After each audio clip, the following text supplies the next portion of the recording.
Marves Podcast, arungi lebih dalam. Halo tim Marves, kembali lagi di Marves Podcast. Di sini saya Murti untuk membawakan topik yang menarik hari ini tentang fotografi. Nah, di samping saya sudah ada narasumber kita di sini, ada Mas Dita. Halo Mas Dita, apa kabar Mas Dita? Halo, baik, terima kasih. Apa kabar? Baik, alhamdulillah. Oke Mas Dita, hari ini kita kayak ngobrol santai aja tentang fotografi. Mungkin Mas Dita bisa perkenalan diri dulu mungkin ke tim Marves. Halo tim Marves, nama saya Dita Alantara. Sehari-hari saya bekerja sebagai seorang fotojurnalis di sebuah kantor berita internasional namanya Associated Press. Saya sudah jadi fotografer selama lebih dari 20 tahun. Jadi sudah cukup karatan. Sudah cukup lama. Oke, Mas Dita, Mas Dita itu sejak kapan sih suka motret atau fotografi gitu? Suka motret dari sejak SMP ya sudah tertarik pada fotografi, tapi mulai belajar pertama kali SMA, mulai belajar pegang kamera, lalu mulai serius kuliah gitu. Jadi mulai di kuliah dulu ada mata kuliah fotografi. Saya waktu itu ngambil mata kuliah itu dan makin tertarik pada fotografi sampai akhirnya nyemplung jadi fotografer profesional. Oke. Kira-kira nih dari Mas Dita, apa sih yang membuat tertarik menjadi seorang fotografer atau suka dengan foto? Kira-kira apa sih yang dirasakan gitu kalau jadi fotografer gitu? Karena kenapa tertarik pada fotografi? Karena fotografi itu menghentikan momen. Okay. Dari seluruh momen yang lewat di depan mata kita bisa ngambil satu momen yang kita hentikan, kita seolah-olah bisa menghentikan waktu dan itu foto itu abadi gitu. Bisa kita lihat setahun, 10 tahun atau bahkan 20 tahun kemudian kita masih lihat momen itu. Dan itu jadi semacam pengingat buat kita ya. Jadi alat dokumentasi dan alat pengingat sejarah buat kita. Oke. Apa namanya? Ini kan dari udah sudah sejak kecil nih, dari kuliah juga suka soal fotografi. Mas Dita tuh mulai berkarir serius di bidang jurnalistik, khususnya fotografer lah ya. Itu mulai kapan, Mas? Saya mulai masuk ke dunia jurnalistik itu tahun 97-98. Waktu itu banyak demo ya, waktu itu masih kuliah tapi udah rajin motret, dan lalu berkenalan dengan dunia jurnalistik, dengan dunia media, iseng-iseng kirim foto ke beberapa media internasional. Pertamanya gagal, tapi terus akhirnya diterima, masuk, dipublish, ketagihan sampai sekarang gitu.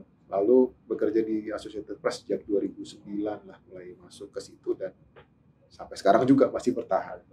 Oke, menarik ya tuh Mas, cerita dari Mas Dita. Nah, Mas Dita, banyak nih orang mungkin nggak tahu ya soal menjadi fotografer atau jurnalis foto ya. Dari kalau Mas Dita sendiri nih, apa sih enaknya menjadi ataupun tantangannya nih menjadi seorang fotografer? Khususnya di foto jurnalistik lah. Kalau misalnya foto wedding segala macam mungkin berbeda ya. Kalau di jurnalistik mungkin apa tantangannya, Mas? Tantangannya banyak ya, tapi foto jurnalistik itu dunia yang sangat berwarna ya. Hampir setiap saat kita ketemu dengan hal-hal baru. Itu makanya saya bertahan cukup lama di situ karena hampir nggak ada bosannya gitu. Kita selalu datang ke tempat baru, ketemu orang-orang baru. Ya tentu saja ada juga yang tiap tahun sama itu aja, tapi sering sekali kita harus datang ke tempat baru dan ketemu hal-hal baru gitu. Makanya cukup tidak membosankan, jadi bisa berada di dunia ini cukup lama. Cuma tantangannya juga gitu, kadang-kadang kita harus bekerja di tempat-tempat yang nggak enak, kadang-kadang harus terekspos pada kondisi ekstrim, misalnya pada saat bencana alam, kita harus tetap bekerja walaupun kita tahulah situasinya tidak enak dan sangat. Kadang-kadang kita juga secara emosional kita jadi ikut sedih Ikut sedih, atau ya. ikut prihatin gitu ya. Iya. Tapi bagaimanapun kita tetap harus bisa bekerja dalam kondisi seperti itu. Tantangannya di situ sih. Kadang-kadang walaupun situasinya tidak menguntungkan, situasinya kurang enak untuk bekerja, tapi kita tetap harus berfungsi dengan baik sebagai seorang fotografer, dan juga tentunya harus tetap menjaga independensi karena kita juga wartawan. Oke. Tadi Mas Dito udah bercerita banyak soal tantangan meliput fotografer lah ya. Kalau untuk mungkin dulu dan sekarang mungkin berbeda ya Mas. Zaman juga berubah, teknologi juga berubah. Mungkin kira-kira apa nih Mas perbedaan untuk fotografi untuk saat ini? Fotografi sekarang iya sih sudah banyak berubah ya. Kalau zaman dulu terutama yang berubah adalah speed, kecepatan, itu sangat berubah sekali. Kalau dulu kita yang namanya deadline, terutama untuk dalam dunia jurnalistik, dulu deadline itu bisa malam sampai jam 10 malam itu biasanya foto masih ditungguin tuh. Iya. Tapi sekarang hampir sudah nggak ada deadline lagi karena deadline-nya setiap saat. Karena media juga sudah beralih ke online, jadi setiap saat foto bisa dipublish. Jadi kita harus cepat. Itu terutama sangat yang sangat berubah di situ. Speed itu harus nomor satu kalau dalam dunia jurnalistik. Itu sih, medianya juga berubah. Kalau zaman dulu mungkin foto yang kita tunggu-tunggu itu pasti wah gimana foto kita tampil di koran, itu sebuah nostalgia yang sangat menarik gitu ya sekarang. Karena sekarang udah cukup jarang foto kita tampil di koran gitu, karena kebanyakan tampil di media online gitu. Foto kita bisa kita lihat sambil kita pegang, itu rasanya luar biasa. Oke. Kalau untuk ini Mas, untuk kepuasan tersendiri nih di fotografer. Mungkin banyak profesi yang lain mungkin kalau soal kepuasan ya. Kalau dari apa sih enaknya menjadi fotografer itu pertanyaan besar. Kalau dari Mas Dita gimana Mas? Enaknya jadi fotografer, kita bisa pergi ke tempat-tempat yang aneh-aneh yang orang lain membayangkan pun tidak pernah. Oke. Contohnya misalnya seperti apa Mas? Contohnya misalnya Korea Utara misalnya. Saya cukup beruntung ditugaskan ke sana berapa kali ya? Mungkin sudah 13 kali saya bolak-balik ke Korea Utara gitu. Itu bukan tempatnya sebenarnya, tapi pengalamannya gitu, bahwa saya pernah mengalami yang jarang dialami oleh orang lain gitu. Itu pelajaran dari pengalaman itu, kita dapat banyak sekali pelajaran. Oke. Setelah sekian lama berkarir Mas Dita, selama berapa tahun, menurut Mas Dita sendiri ada momen nggak yang menurut Mas Dita ini yang paling diingat sampai kapanpun begitu? Ini pencapaian tertinggi. Aduh, kalau mungkin bukan pencapaian ya, tapi ada beberapa penugasan yang berkesan. Misalnya tsunami Aceh, itu sangat berkesan sekali buat saya, karena di situ saya melihat betapa tragedi itu ternyata mengubah segalanya gitu, bahwa sampai sekarang, waktu itu kita sama sekali, bahkan banyak yang nggak tahu tsunami itu apa gitu. Tapi menurut saya karena kejadian itu, kita banyak belajar sebagai manusia dan juga sebagai bangsa gitu. Jadi sampai sekarang menurut saya Indonesia cukup siap untuk menghadapi bencana apapun itu, karena kita banyak belajar dari tsunami Aceh. Gitu. Lalu banyak sih sebenarnya, karena setiap penugasan pasti berbeda dan pasti banyak juga yang berkesan. Oke. Mas, kalau bicara soal liputan ke lapangan nih, apalagi tadi bicara soal kebencanaan, persiapan apa aja sih yang harus dilakukan sebelum kita terjun ke lapangan untuk memotret atau mengcapture kondisi lapangan? alat harus selalu siap gitu. Jadi saya selalu baterai selalu fully charge di kantor atau di rumah. Lalu kamera juga harus selalu siap. Saya ada beberapa kamera untuk dipakai hari-hari dan juga buat backup. Lalu yang paling penting sebenarnya mental harus selalu siap. Oh, gitu. Alat tuh gampang lah, karena Okay. alat nggak bisa berpikir. Tapi kita punya mental yang harus selalu dijaga supaya nggak down, supaya nggak stres gitu ya. Jadi ya harus selalu dibikin happy lah sebisa mungkin gitu. Oh, gitu. Karena itu yang paling penting sebenarnya jadi fotografer itu mentalnya harus selalu siap. Gitu.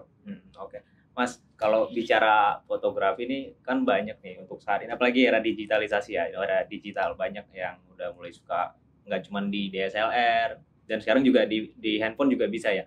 Nah, mungkin bicara untuk teman-teman pemula nih tim Marves nih Bang, Mas Dita, apa yang harus disiapkan ataupun tips seperti apa nih bagi pemula nih untuk fotografi? Ini menarik ya karena sekarang kita tuh kan di setiap hari kita dibombardir oleh ribuan foto ya di Instagram, di Facebook, di media sosial yang lain gitu. Nah, tantangannya adalah gimana di tengah ribuan jutaan foto setiap hari yang kita lihat itu, gimana foto kita bisa stand out, bisa lebih bisa kelihatan berbeda dibanding yang lain. Gitu. Nah, itu tantangan untuk teman-teman yang baru mulai, yang pemula mungkin kalau bisa dibilang. Jadi kalau buat saya sih ya banyak belajar aja gitu kan, banyak latihan ya, karena sekarang kita mau belajar fotografi itu udah sangat mudah dengan media sosial, dengan kita tinggal cari di internet, mau belajar teknik apapun itu tersedia di sana. Jadi yang paling penting adalah setelah kita belajar itu harus kita asah terus gitu dengan latihan motret setiap hari, karena dengan motret setiap hari kita akan mendevelop insting gitu yang akhirnya itu yang akan berperan gitu. Karena kita tidak harus berpikir lagi tentang masalah teknis, jadi kita bisa lebih berkonsentrasi pada momen-momen yang ada di depan kita. Oke. Tadi Mas Dito udah bicara soal apa persiapan dan asyiknya menjadi seorang fotografer. Nah, pasti ada yang sedihnya juga dong, Mas. Apalagi kalau di foto jurnalis tuh, di jurnalistik khususnya di media, ya pasti kan soal tekanan, deadline segala macam. Kalau Mas Dita sendiri mungkin ada pengalaman, Mas, gimana, Mas? Sedihnya menjadi fotografer gitu. Sedihnya sih ya kalau panas kepanasan, kalau hujan kehujanan. Enggak, misalnya teman-teman yang motret wedding misalnya kan pasti di dalam gedung AC. Kalau kita sih kadang-kadang suka di lapangan. Kalau misalnya ada apalah, misalnya tadi bencana alam gitu ya, kita juga ikut susah juga sebenarnya, karena makan susah, air susah, listrik nggak ada. Kita juga merasakan juga bagaimana mereka-mereka yang terdampak oleh bencana itu juga, kita juga merasakan itu juga gitu. Jadi ya itu sih kadang-kadang sedihnya di situ, dan kita biasanya suka menyaksikan secara langsung bagaimana penderitaan mereka gitu ya. Itu juga mempengaruhi kita juga. Kadang-kadang kita jadi ikut sedih atau ikut prihatin gitu lah. Oke. Sangat menarik ya dari Marves. Mas Dita, untuk khususnya di fotografer dan di jurnalistik khususnya, mungkin apa ya, banyak orang yang nggak tahu soal profesi fotografer. Gimana sedihnya di lapangan segala. Mungkin Mas Dita mungkin bisa cerita pengalaman yang pernah dialami mungkin yang selama berkarya beberapa tahun. Sedihnya ya. Kalau ya itu sih terutama sih kalau ada bencana alam gitu ya, karena kita jadi seperti seolah-olah mengalami sendiri dampak bencana itu gitu, dan kita ikut sedih, ikut prihatin, tapi juga di lain pihak itu juga kita juga jadi belajar banyak gitu ya. Kita belajar tentang kemanusiaan, kita belajar berempati, bagaimana eh, menghargai orang lain ketika orang sedang bersedih. Eh, apa yang kita lakukan supaya kita tidak mengganggu, supaya kita tidak tetap harus menghargai privasi mereka gitu. Sementara kita juga harus tetap bekerja untuk melaporkan kejadian ini kepada publik. Berarti kita terbawa seperti itu ya Mas ya? Bisa juga seperti itu. Makanya seperti yang saya bilang tadi, dalam fotografi itu teknis itu sebenarnya nomor sekian. Tapi yang justru nggak kalah penting adalah mental. Psikologis kita harus selalu siap. Tim Marves sangat menarik cerita dan pengalaman dan ilmu dari Mas Dita ini. Tapi berhubung waktu kita singkat, mungkin di lain waktu mungkin bisa untuk tanya lebih banyak lagi ke Mas Dita untuk di episode kali ini. Oke, Tim Marves, sekian dulu untuk episode kali ini. Saya Murti Lingga dan Mas Dita. Salam sehat.